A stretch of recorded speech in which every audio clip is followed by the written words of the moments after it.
हे जीवा शिवाची बैल जोड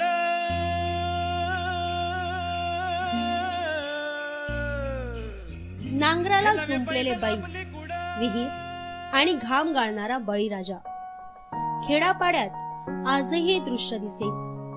पण चक्क मुंबईत, तेही लालबाग मध्ये असाच एक शेतमळा आहे.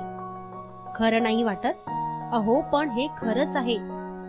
लालबाग मध्ये आजही 2 एकर मध्ये प्रकाश गेडिया शेती करतायत आणि तेही आपली नोकरी सांभाळून. आता कमीत कमी 100 वर्ष जुनी आहे ही. आम्ही ॲक्च्युली ए ब्लॉक बी ब्लॉकच्या गेटपासून आम्ही पुरी करायचो. त्याच्यानंतर आता थोडी जी काय राहिली आहे 2 एकर जमीन ती आता आम्ही एवढे वर्ष कसतो आहे. आणि हे 8 महिने पीक भाज्यांचं असतं, हिरव्या भाज्यांचं, पालेभाज्यांचं. लाल माठ आहे, मुळा आहे, पालक आहे, चवळी आहे, राई आहे. बाकी इतर पावसाळी सीझनला 3 महिने 2.5 महिने भेंडीची पिकं असतात. ही शेती पिकवण्यासाठी गेडियांनी स्वतः विहीर खणली. शेतीसाठी ते याच विहिरीचं पाणी वापरतायत. या मळ्यातला शेतमाल स्थानिक बाजारपेठेतच विकला जातो.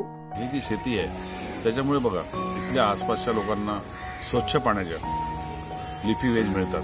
पालक, चवळी, बोका, मुळा या जेवढ्या लिफी वेज आहे लोक उगवतात आणि व्यवस्थितपणे इथे विकतात, मार्केटला विकतात.